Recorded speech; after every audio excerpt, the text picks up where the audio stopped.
마태복음 강의 57번째 시간입니다. 누가 내 어머니이며 내 동생들이냐? 라고 하는 제목으로 마태복음 12장 46절로 50절 말씀 함께 살펴보도록 하겠습니다. 마태복음 12장 46절로 50절 말씀입니다. 모두 찾으셨으면 함께 봉독하여 드리도록 하겠습니다. 시작!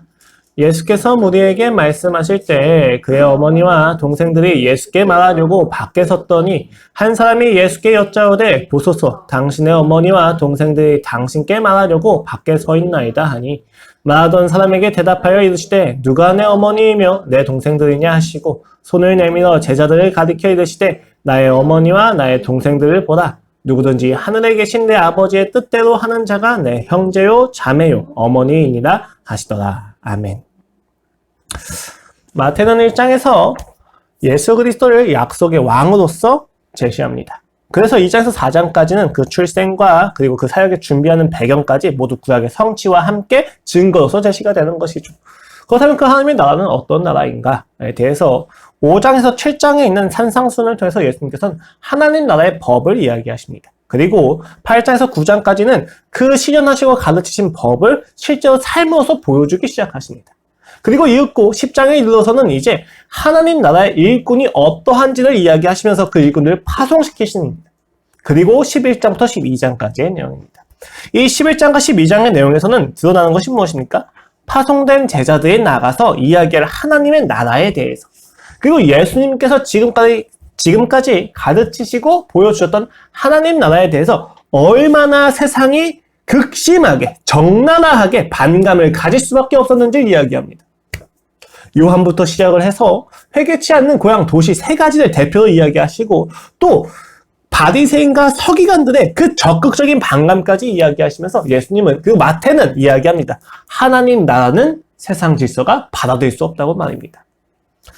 자신들의 질서에서 예수 그리스도를 이해할 수 있다고, 자신들의 질서에서 예수님을 메시아로 확인할 수 있다고, 자신들의 질서에서 하나님 나라를 확인하고 찬양할 수 있다고 자부하던 세상 질서로는 결코 하나님 나라를, 그리고 그들의 감각과 이성을 통해서는 결코 메시아를 알아볼 수 없다는 것에 대해서 오늘 예수님은 마침표를 찍으십니다.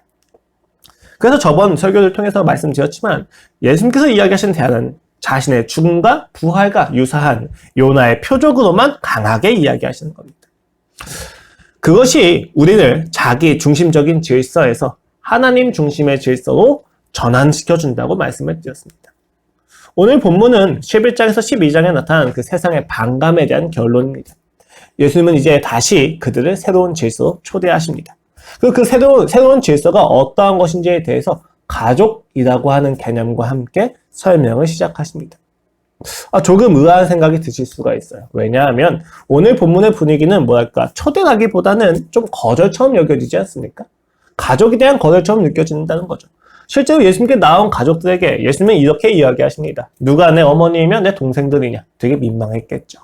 어머니와 동생들이 앞에 있는 데서 누가 내 어머니이며 동생들이냐? 라고 이야기하시는 겁니다. 이것을 명확히 거절하는 것처럼 느껴집니다. 그러나 예수님의 반응을 거절로 일축시키는 것은 굉장히 어려운 작업입니다. 왜냐하면 예수님은 가족들을 지극히 존중하시고 챙기셨기 때문이죠. 또한 마태복음 15장 1절로 9절 말씀을 보면 예수님께서 바리새인들을 정죄하실 때 5계명을 사용하시면서 정죄하십니다. 즉 예수님은 10계명의 5계명, 부모님께 순종하라고 하는 말씀을 정확히 알고 계셨고, 또 요한복음 19장 25절로 27절 말씀을 보면 십자가에 달려 돌아가실 때에도 그 사랑하는 제자에게 자신의 어머니를 부탁드립니다. 이러한 모습을 보면 예수님께서 단순히 가족을 배제시킨다거나 가족을 버려라 라고 하시는 이야기가 아닌 것을 우리는 정확히 알 수가 있다는 것입니다. 그렇다면 오늘 예수님께서 오늘 본문에서 이렇게 강한 거절로서 이해할 수밖에 없는 이 논쟁을 던지시는 이유가 무엇이냐? 라고 했을 때 그 결론은 간단합니다. 거절되는 내용보다 더 강하게 강조가 되는 영역이 있다는 것입니다. 오늘 예수님이 이 가족이라고 하는 전통적인 개념을 거절하시는 것을 통해서 강조하는 내용이 있다는 것이죠. 그 강조의 내용이 무엇입니까? 간단하죠. 바로 새로운 질서의 우위성입니다. 지금껏 있어왔던 정통적인 질서보다 하나님 나라에서만 작용할 수 있고 또 작용 중인 그 새로운 질서가 훨씬 더 탁월하다. 그러니까 이 새로운 질서로 오거라 라고 초대하신다는 거죠. 오늘 본문을 잘 보십시오. 오늘. 가족에 대한, 가족이라고 하는 공동체에 대한 거절이 아니에요. 가족을 이루는 질서의 기준에 대해서 거절하시는 겁니다. 전통적으로 혈연을 중심으로 이루어진 가족에 대해서 그 기준을 비난하시는 거죠. 도전하시는 거죠. 그리고 이렇게 이야기하십니다. 손을 내밀어 제자들을 가리켜 대시되 나의 어머니와 나의 동생들을 보라. 가족이 없어진 것이 아니라, 가족을 부정하신 것이 아니라 가족의 기준이 달라진 것입니다. 가족의 기준이 달라지자 가족의 범위도 달라지게 된 것이죠. 여러분, 가족이란 세상에서나 유대인에게서나 가장 기초적인 단위의 공동체입니다. 모든 사람들이 공통적으로 중요하다고 생각하는 기초적인 단위인 거죠. 아무리 영화나 드라마, 책에 나오는 악역이라고 할지라도 그 악역의 악행의 동기가 불우한 가정사에 있다고 하면 우린 그 죄악에 대해서 동의는 못하지만 이해는 합니다. 아, 저 사람이 가족을 잃어서 이렇게 했구나 라고 이해가 된다는 거죠. 이렇게 우리에게 가족이라고 하는 것은 공통적으로 중요하다는 것이에요. 그런데 그렇기 때문에 예수님의 오늘 말씀은 모두에게 충격적이었던 거죠. 가족의 기준을 다 뒤바꿔 버리시는 거예요. 심지어 이것은 유대인에게 굉장히 심각한 공격이었습니다. 왜냐하면 유대 사회에서는 선민의 기준이 기본적으로 혈연을 중심으로 하기 때문이에요. 물론 유대 사회에서 개종하는 이방인들이 있었습니다. 그러나 그들은 이방인으로서 개종을 하는 것이지 유대인으로서 살아가는 건 아니었단 말이에요. 유대인들에게 가장 중요한 건 바로 이 혈연 중심, 민족 중심이었단 말이에요. 근데 이 민족 중심, 혈연 중심이라고 하는 그들이 가진 구원의 기준을 오늘 예수님께서 정면으로 부딪히시는 거예요. 너희가 가지고 있는 혈연과 민족 중심의 구원관 자체가 깨져야 돼! 라고 오늘 예수님께서 가족을 들어서 이야기하시는 거죠. 오늘 되게 예수님께서 폭력적인 것처럼 느껴지지 않으십니까? 말씀을 하고 있는데 가족들이 찾아왔습니다. 그냥 좀 만나주시면 되잖아요. 아니면 잠깐만, 내가 중요한 일이 있으니까 잠깐 가족들한테 이야기 좀 할게? 라고 이야기하신다거나, 가족들한테, 엄마, 내가 좀 바빠요. 나중에 이야기할게요. 라고 이야기할 수 있잖아요. 그런데 오늘 본문에서 예수님은 굳이 이 가족이라고 하는 주제의 논쟁을 만드십니다. 그는 왜 그토록 논쟁적이십니까? 사실 예수님의 삶을 보십시오. 항상 논쟁이 끊이지 않습니다. 항상 핫하셨어요. 왜 그렇습니까? 그만큼 그가 제시하는 질서가 현저하게 옛날 질서는 달랐기 때문이에요. 예수님이 논쟁을 만들려고 하신 게 아니에요. 그가 주장하시는 질서 자체가 논쟁을 계속 만들 수밖에 없었던 겁니다. 새로운 질서가, 새로운 나라가, 하나님 나라가 그 원리와 질서, 기준에 있어서부터 우리가 가지고 있는 세상에서 주장해왔던 전통적인 질서는 너무나도 달랐다는 거예요. 그렇기 때문에 그의 인생이 너무나도 논쟁적이었다는 것입니다. 오늘 11장에서 12장의 문맥이 무엇이었어요? 하나님 나라에 대한 극심한 반감이었어요. 그 반감의 중심이 무엇이었습니까? 자기 중심적인 질서에서 하나님 나라를 이해할 수 없다는 거예요. 오늘 예수님께서 보여주신 그 나라는 약속의 성취로서 나타난 증거임에도 불구하고 요한도, 고향의 도시들도, 그리고 바리새인과 서기관들 역시도 자기 중심이라고 하는 질서, 무엇입니까? 내가 원하는 구원, 내가 이룰 수 있는 구원이라고 하는 그 기준에서 결코 받아들일 수가 없었다는 것입니다. 그래서 심지어 예수님께서 이렇게 이야기하시잖아요. 야, 귀신이 나갔다가 들어올 때는 7귀신을 더 데리고 들어와서 결국에는 나중 형편이 지금보다 더 나빠질 거다. 무슨 이야기입니까? 너희가 지금 주장하는 질서에서 내가 하나님 나라의 그 증거와 기적을 보여준다 한들 무슨 소용이 있겠냐. 너희가 더욱 완고해질 것이다. 라고 이야기하시는 거예요. 그들의 질서가 얼마나 완고한지 예수님께서는 그 질서의 가장 근본적인 공동체, 가족에 대해서 논쟁을 하시는 겁니다. 그 질서는 결코 안 된다라고 이야기하는 거예요. 그 내용으로서 대신 예시가 바로 가족인 거죠. 여러분, 질서라고 하는 것은 항상 권위에 따라서 달라집니다. 쉽게 말해서 무엇을 우선순위에 두느냐에 따라서 나의 질서가 달라진다는 거죠. 여러분, 제가 가끔 드는 예시인데 20년을 아니 혹은 30년을 백수로 살면서 집에만 있었던 히키코모리가 있습니다. 그는 완전 막 살죠. 그 삶의 질서는 자기중심이고 아무것도 안 하는 것에 있습니다. 그런데 그 히키코모리가 어느 날 갔던 어떤 박람회가 있어요. 코스프레? 박람회 이런 데 가서 여자를 만나는데 사랑에 빠진 거예요.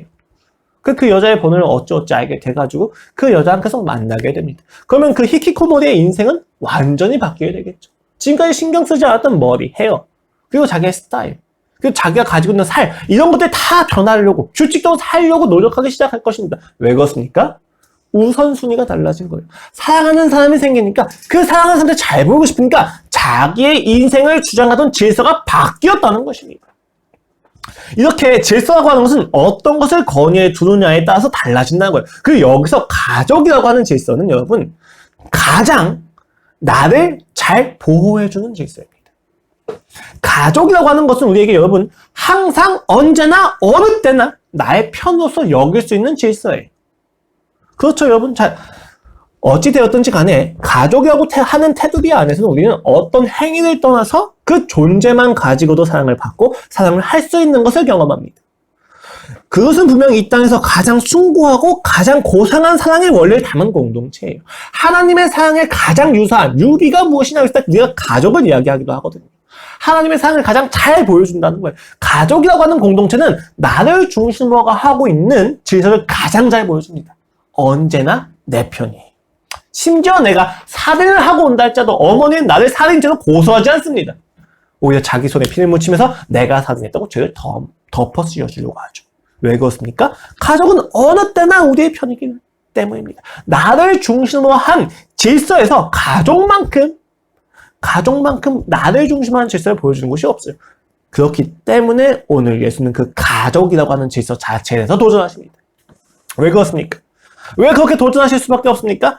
나를 기준으로 하고 있는 질서라면 가족이라 하더라도 궁극적으로는 구원을 줄 수 없기 때문입니다. 그리고 사실 내 편이 아니기 때문입니다. 왜 그렇습니까?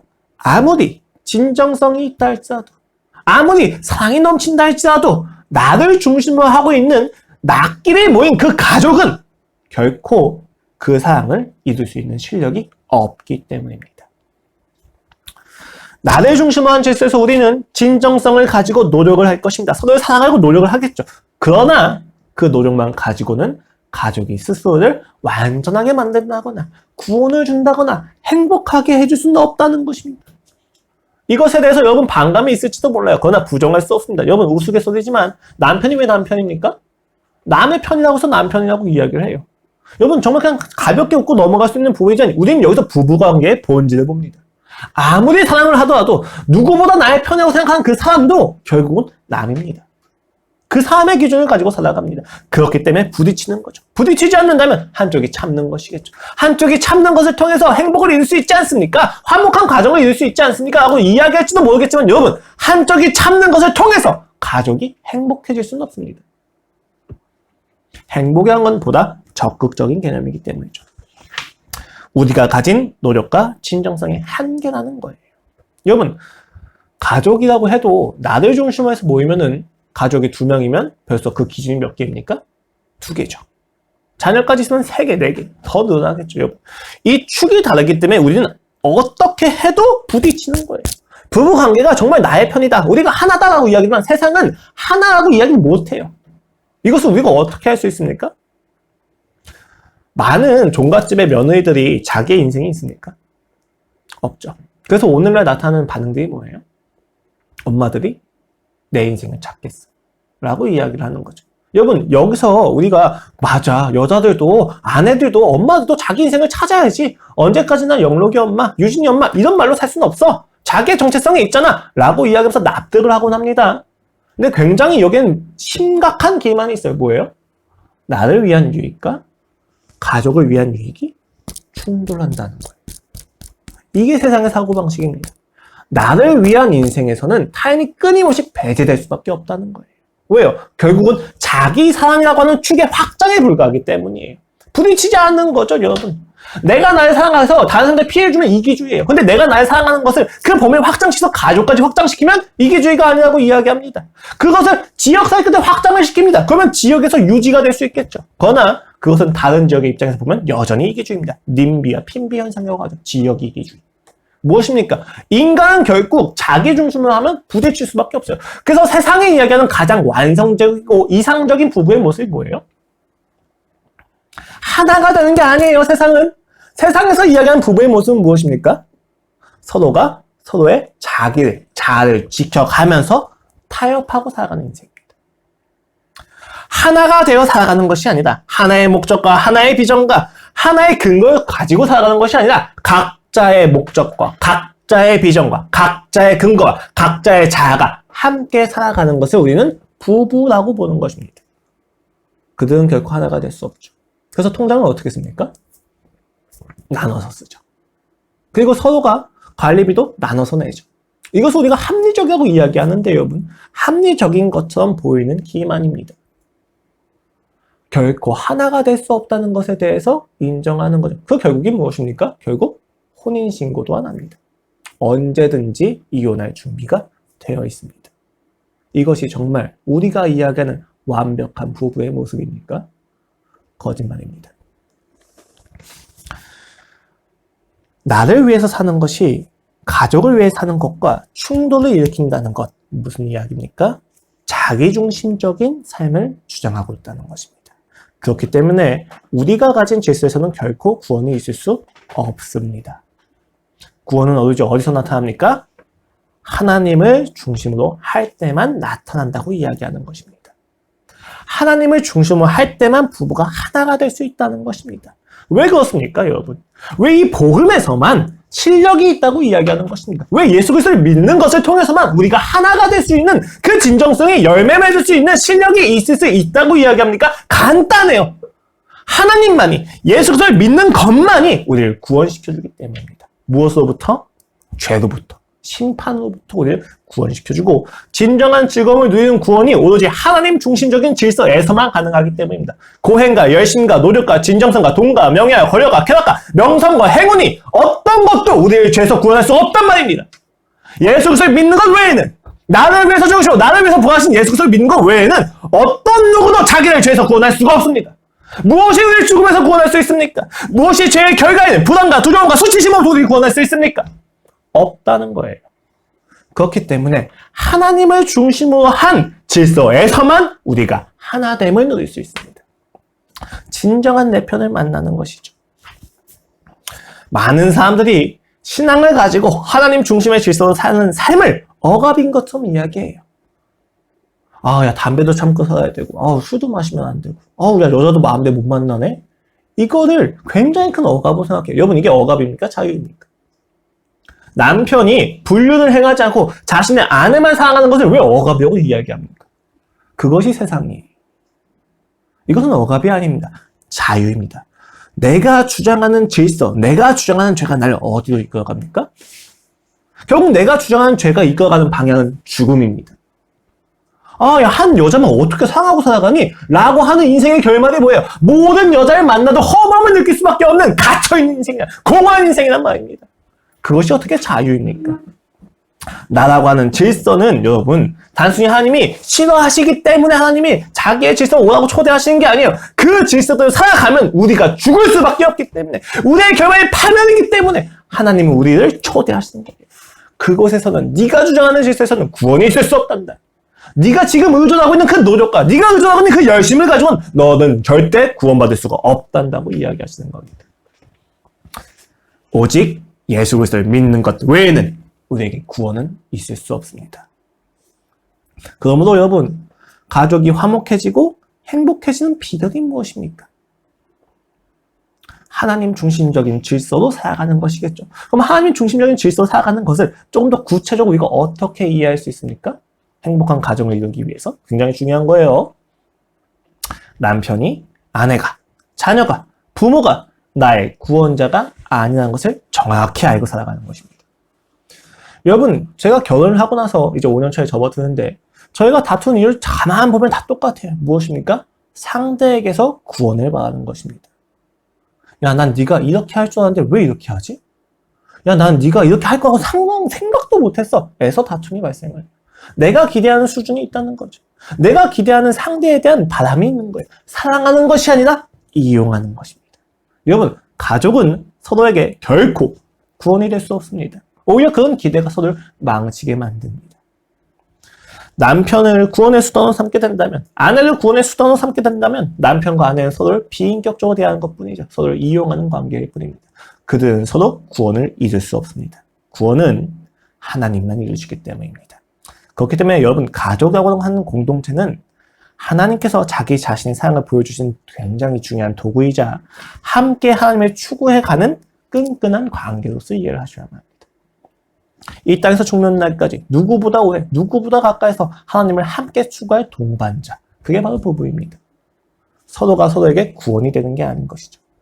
구원은 하나님만 주시기 때문입니다. 그러므로 가족이 화목해지는 비결 간단합니다. 서로를 구원의 수단으로 삼지 마십시오. 여러분의 노력과 여러분의 자격이 여러분을 구원하지 못했듯이 다른 사람의 자격과 다른 사람의 노력이 나를 구원하지 못합니다. 오직 예수 그리스도만이 나를 구원하실 수 있다는 것을 명심하셔야만 합니다. 그렇지 않다면 우리의 관계는 다 무너져 내릴 것입니다. 자기 중심적인 질서가 우리를 파멸로 이끌어간다는 것입니다. 자, 그렇다면 이제 우리의 질문은 조금 더 한 단계 나아갑니다. 그렇다면 하나님을 중심으로 한 질서가 그 내용이 무엇입니까? 라고 하는 질문을 이어갈 수밖에 없죠. 오늘 예수님은 이렇게 대답하십니다. 누구든지 하늘에 계신 내 아버지의 뜻대로 하는 자가 내 형제요 자매요 어머니이다 하시더라. 가족의 기준이 혈연이 아니라 내 아버지의 뜻대로 행하는 자로 전환이 되었습니다. 자, 그럼 우리는 이 두 가지를 풀어야 되는 거죠. 무엇입니까? 첫 번째는 아버지의 뜻이 무엇인지를 풀어야 되고, 두 번째는 뜻대로 하는 자가 무엇인지를 풀어야 된다는 것입니다. 먼저 아버지의 뜻이 무엇인지 살펴보도록 하겠습니다. 오늘 본문은 아버지의 뜻을 중심으로 두 집단을 대비하여 보여주고 있어요. 하나는 혈육인 가족이고 하나는 제자입니다. 본문에서는 명확하게 혈육인 가족이 아니라 제자를 긍정적으로 표현하고 있죠. 누가 내 어머니이며 내 동생들이냐 하시고 손을 내며 제자들을 가리켜 이르시되 나의 어머니와 나의 동생들을 보라. 그렇다면 이건 무엇을 의미합니까? 아버지의 뜻대로 행하는 자들이 제자들이라는 것을 표현하신 것이며 그 전제로는 혈육인 가족들은 그 뜻대로 행하는 자가 아니라는 것을 전제한다는 것입니다. 그러면 우리가 아버지의 뜻이 무엇인지는 알려면 지금 이 아버지의 뜻을 중심에 두고 가족과 제자가 어떻게 결부되어 있는지 보면 돼요. 그럼 우리가 그 아버지의 뜻이 무엇인지 좀 더 분명하게 볼 수 있을 것입니다. 먼저 혈육인 가족을 보십시오. 이들은 아버지의 뜻을 방해하기 위해서 찾아온 자들입니다. 그들이 등장한 시점은 예수님께서 제자들한테 말씀하시는 도중입니다.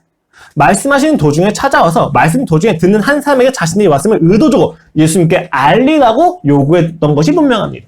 그리고 무엇보다 다른 공간 복음서인 마가복음의 기록을 보면 이들이 예수님이 찾아온 목적을 정확히 알 수가 있어요. 마가복음 3장입니다.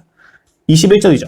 예수의 친족들이 듣고 그를 붙들러 나오니 이는 그가 미쳤다 하면서 그들은 예수님의 사역을 부정적으로 보고 있었습니다. 이것을 우리가 되게 이상하게 여겨요. 아, 정말 가족들이 어리석다. 여러분, 근데 이 가족들의 모습은 사랑이에요.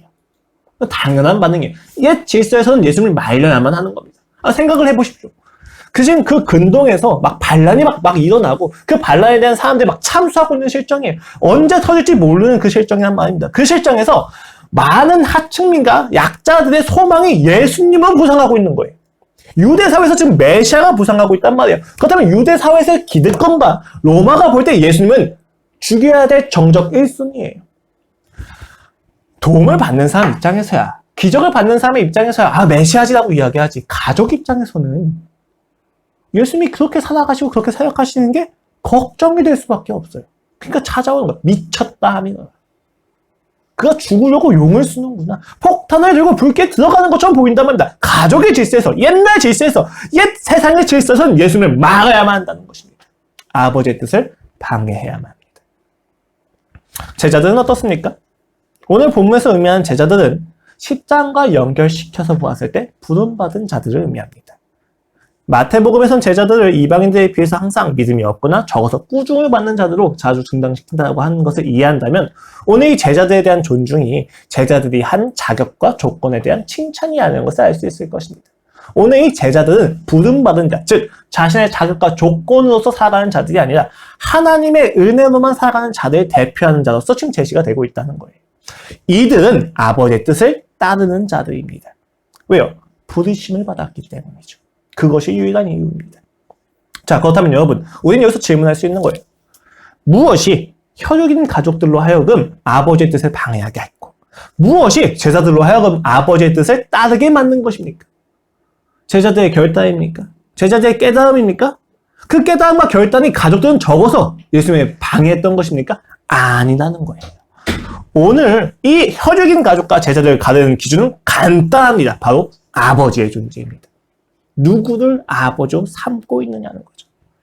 혈육인 가족들이 생각했던 아버지와 제자들이 생각했던 아버지가 달랐다는 거예요. 여기서 아버지는 실제 아버지를 의미하기도 하고 동시에 가정에서 아버지가 책임이고 권위한 것과 연결되기도 합니다. 여러분, 오늘 혈육인 가족들의 아버지가 누구입니까?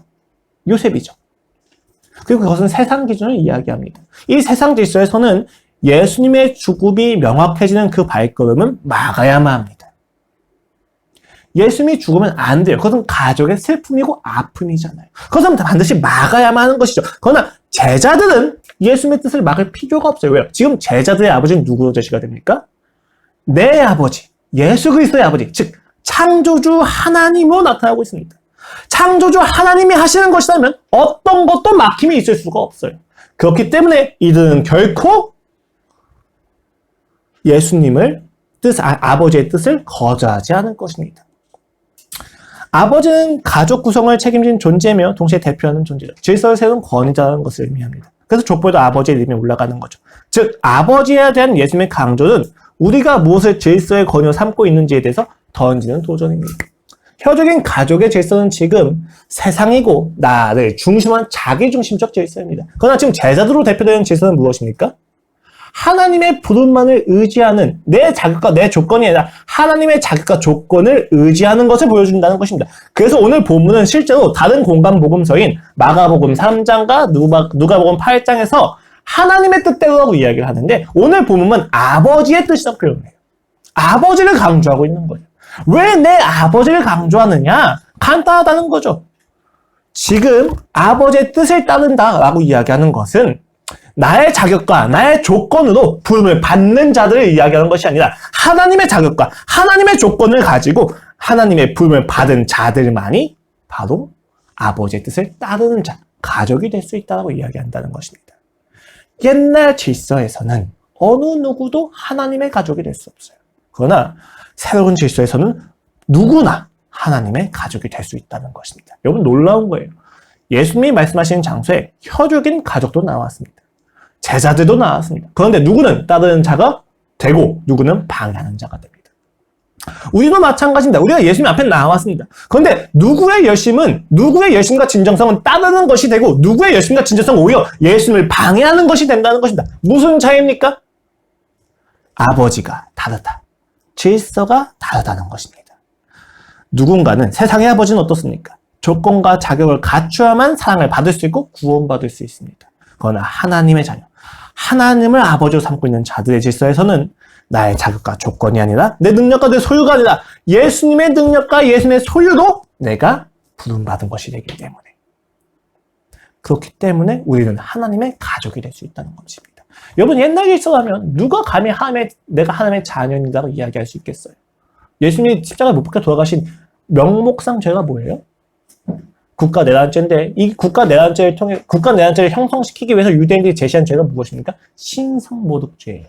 저가 하나님의 아들이라 일컫는다. 말이 안 된다는 거예요. 어떤 누가 하나님의 자녀가 될 수 있겠습니까? 나의 자격과 나의 조건을 이야기할 수밖에 없는 옛날 질서에서는 내가 하나님의 자녀고 이야기할 수가 없어요.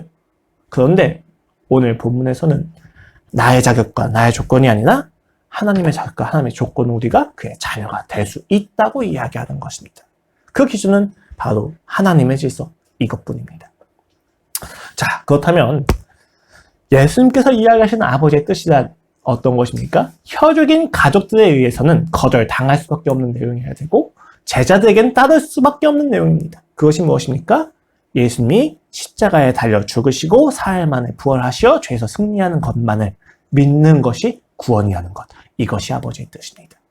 나의 자격과 나의 조건으로 구원을 받는 것이 아니라 예수 그리스도의 자격과 예수 그리스도께서 주신 조건을 가지고 구원을 받을 수 있다는 것. 그것이 아버지의 뜻입니다. 이 아버지의 뜻을 따르는 자만 내 가족이 될 수 있다는 거죠. 이것은 세상 질서에서 결코 받아들일 수가 없어요. 왜요? 자격이 있어야만 부름받은 자들은 내가 쌓은 자격이 무의미해지는 게 싫기 때문입니다. 여러분, 바벨탑이 무너진 건 바벨탑을 쌓고 있던 자들에게 비극입니다. 그러나 그것은 하나님의 복음이기도 했던 것이죠. 자격으로 구원받은 자들에게는 어리석을 수밖에 없는 논리가 바로 십자가 사역이에요. 그래서 바로 앞서 문맥인 11장에서는 아버지의 뜻을 이렇게 이야기합니다. 25절 말씀입니다. 그때 예수께서 대답하여 이르시되 천지의 주제신 아버지여 이것을 지혜롭고 슬기 있는 자들에게 숨기시고 어린 아이들에게는 나타내심을 감사하나이다. 옳소이다. 이렇게 된 것이 아버지의 뜻이니이다. 내 아버지께서 모든 것을 내게 주셨으니 아버지 외에는 아들을 아는 자가 없고 아들과 또 아들의 소원대로 계시를 받은 자 외에는 아버지를 아는 자가 없느니라. 여러분 여기서 중요한 표현 뭐예요? 그냥 아버지가 아니라 내 아버지입니다.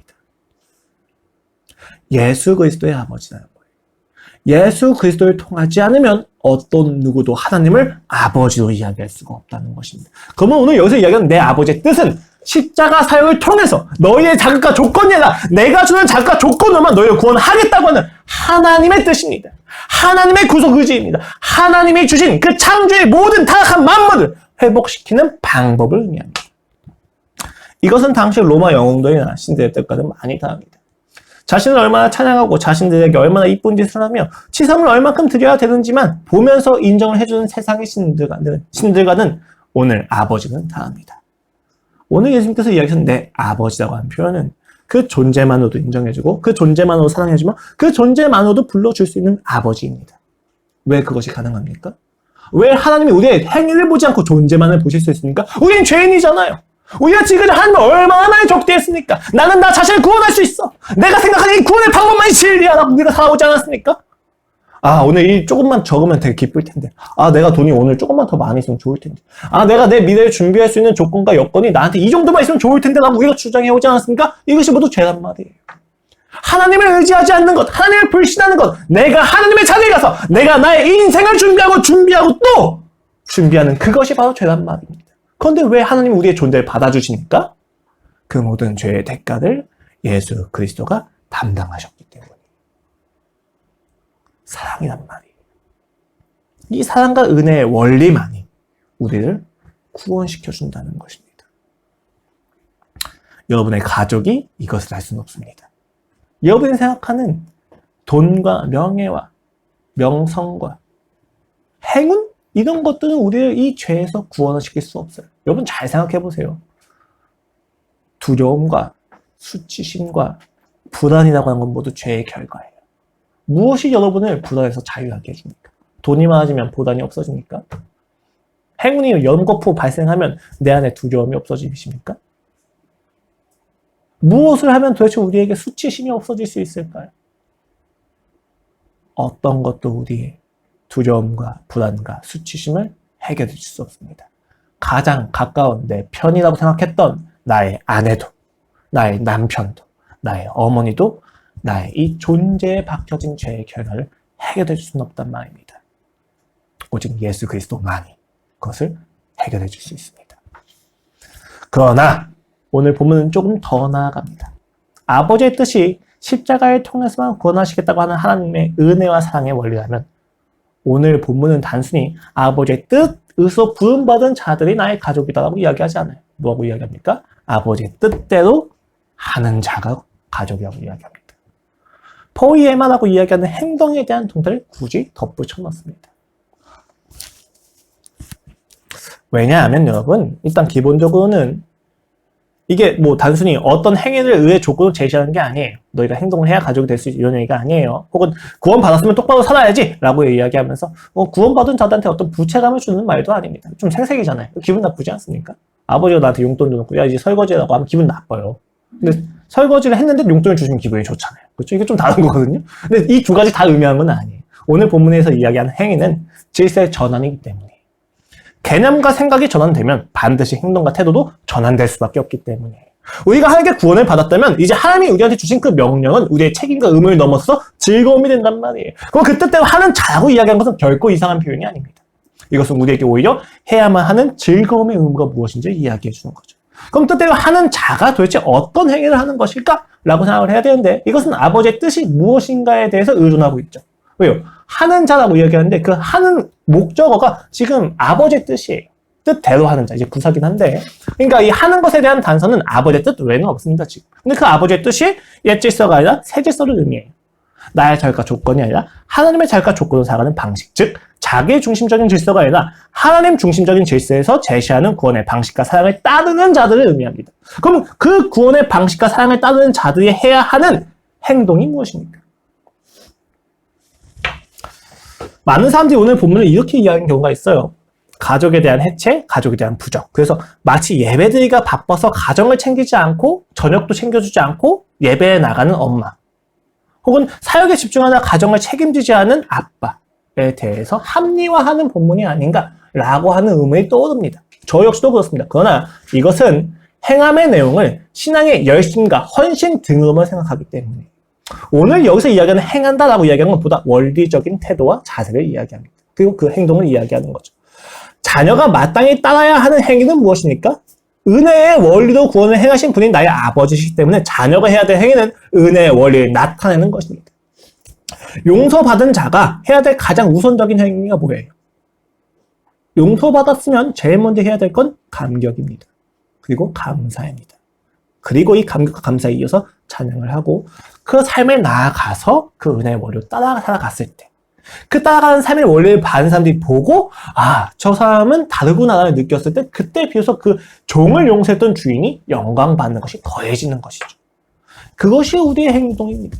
우리가 하나님께 용서를 받았습니다. 그럼 제일 먼저 해야 될 우리의 행위는 무엇입니까? 하나님을 찬양하는 것입니다. 그리고 하나님을 찬양하는 그 내용대로 우리가 살아가는 것입니다. 이것이 바로 오늘 본문에 이야기하는 아버지의 뜻대로 행하는 자에 대한 이야기입니다. 여기 은혜의 원리라고 이야기하니까 무조건 용서하고 무조건 봐주고 무조건 착하게 사는 것 등을 생각할 수도 있어요. 그러나 성경에서 우리가 받은 은혜가 그것이 아니면 우리는 너무 잘 알고 있습니다. 여러분 생각을 해보십시오. 도박 중독자가 계속 찾아와서 돈을 달라고 합니다. 그러면 내가 돈을 계속 주다가 같이 망하면 그게 은혜입니까? 그건 은혜가 아니죠. 은혜라고 하는 것은 도박 중독자의 문제가 돈이 없는 것이나 승리하지 못하는 것이 아니라 일획천금을 꿈꾸는 사고방식 자체가 죄라는 것. 그 죄가 네가 가지고 있는 그 불안에서 발생한다는 것. 그래서 너의 진짜 문제는 하나님을 믿지 않는 것에서 비롯되었다는 것을 알려주고 그 문제에 대한 대답으로 예수님을 제시하는 것. 그것이 은혜입니다. 예수님의 십자가가 왜 은혜입니까? 나를 위해서 죽어주셔서. 나를 그냥 단순히 날 감격시켜주셔서 아니에요.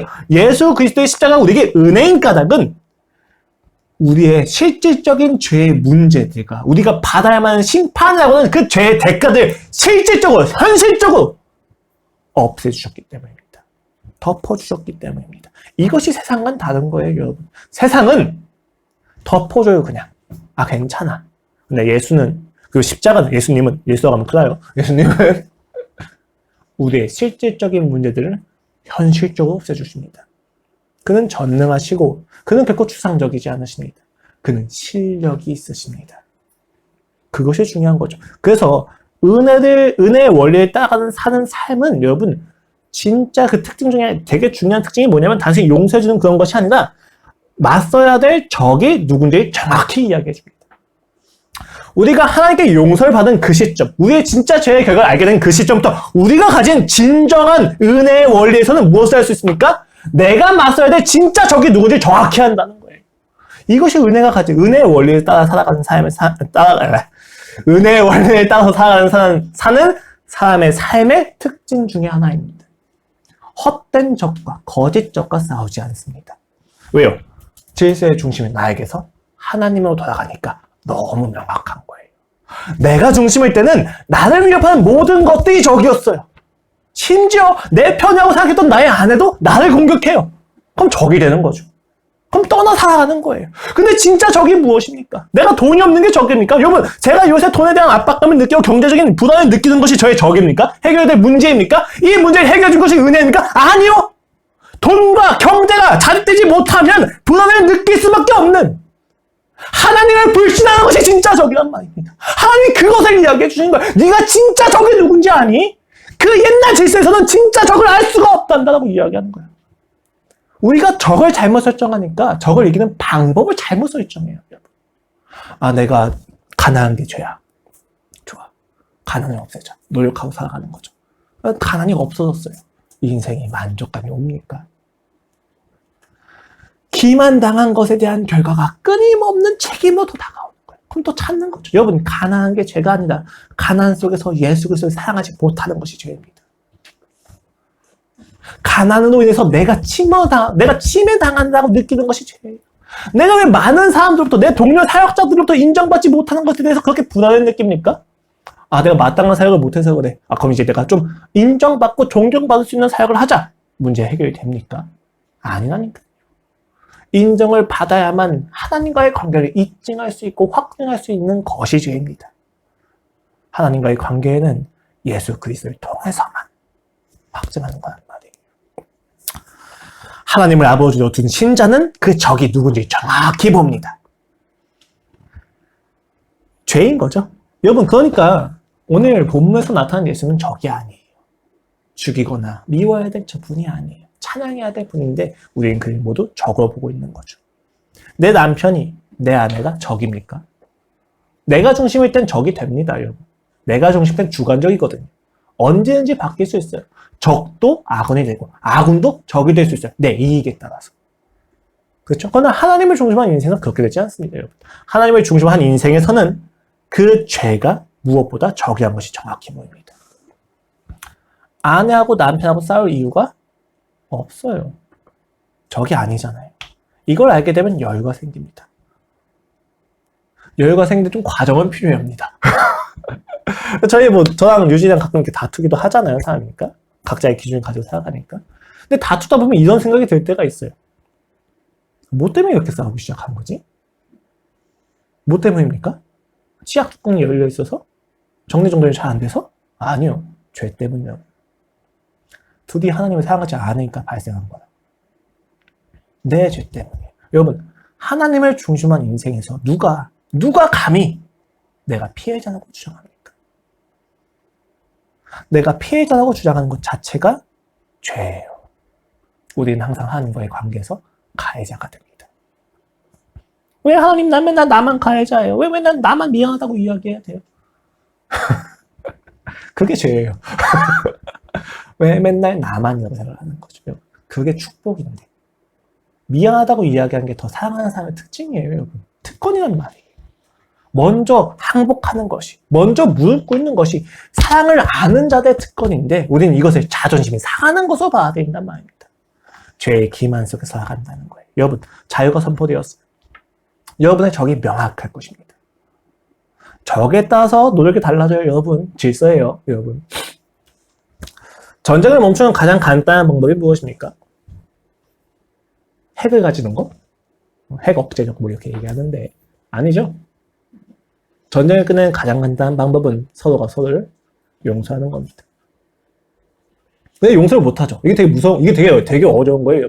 난 용서했는데 상대가 날 용서하지 않아서 뒤통수 치면 어떡해? 이게 되게 무서운 거거든요. 아, 내가 미안하다고 했는데 그 상대가 내 미안함을 그냥 당연한 걸로 받아들이면 어떻게 하지? 날 만만하게 여기나? 열받는 거거든요. 이게 안 돼요. 왜요? 우리는 적을 착각하기 때문에. 저 사람이 내 적이라고 생각하는 거예요. 내 남편이 내 아내가 쟤 왜 나한테 미안하다고 얘기 안 하지? 변했어. 쟤 왜 나한테 지금 무릎 꿇고 항복하지 않고 욕하지? 왜 화를 도려내는 거야?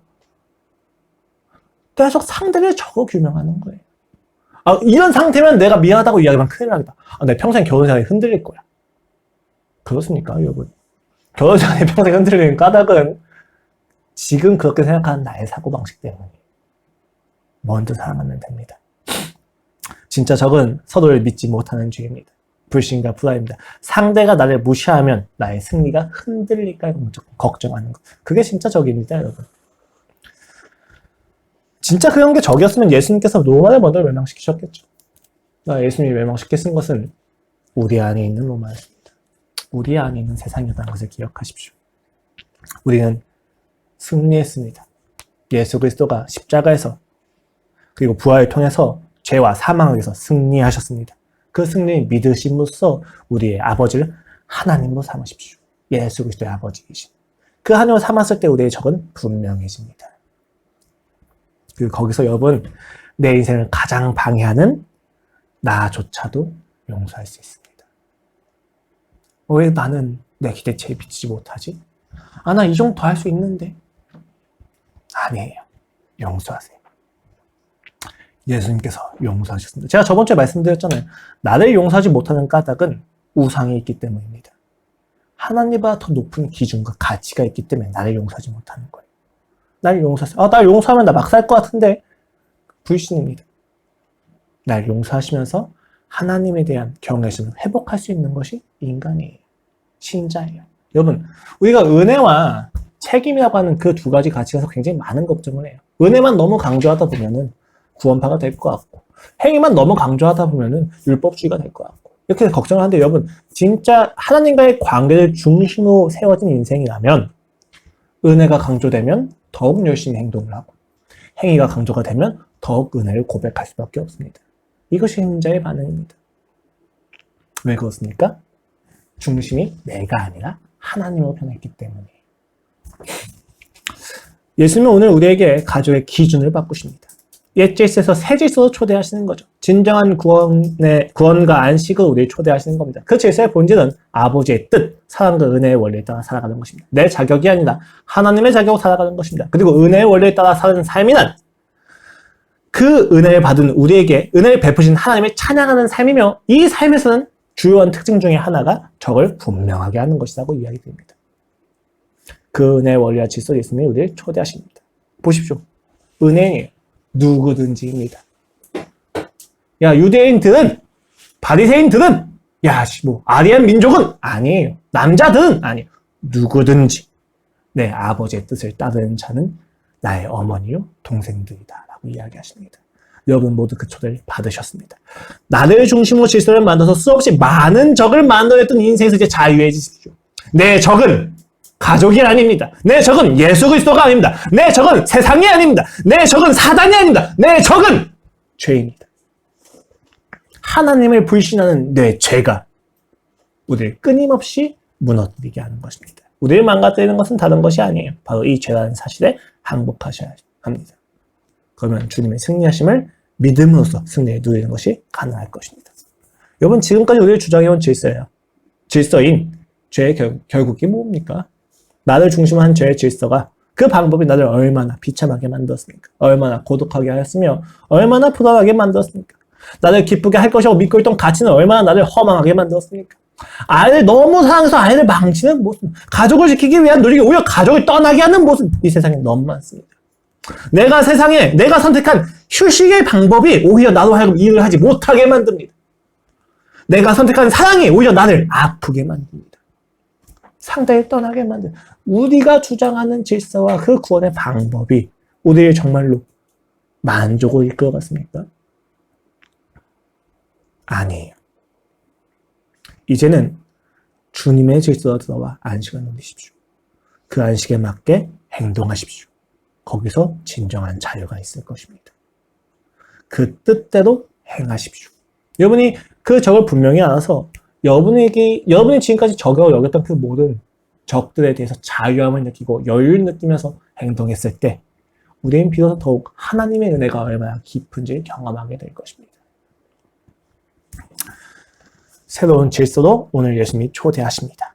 혈육과 혈연이라고 대표되어지는 옛날 질서, 나의 자격과 조건으로 나를 중심으로 하는 질서가 아니라 하나님의 중심, 하나님의 죽음, 하나님의 전능하심, 예수 그리스도의 죽음과 부활이라고 하는 질서로 들어오십시오. 그리고 그것을 누리십시오. 그리고 이미 사실 들어왔습니다. 들어오셨으니까 마땅하게 행하십시오. 찬양하시고 감격하시고 그 감격에 맞게 살아가십시오. 그러면 그 새로운 질서가 여러분의 삶에서 확장이 되기 시작할 겁니다. 기도하시겠습니다.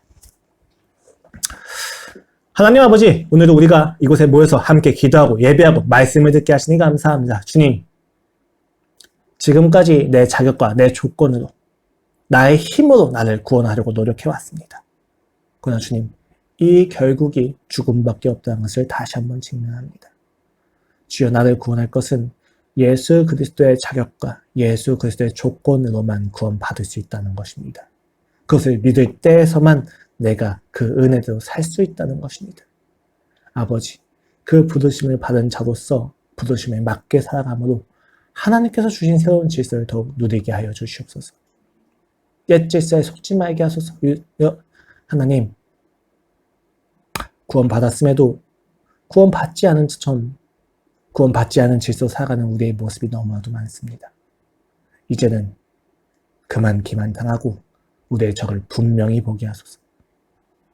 그리고 그곳에서 자유가 누려지게 하여 주시옵소서. 감사합니다, 주님. 예수 그리스도의 이름으로 기도드렸습니다. 아멘.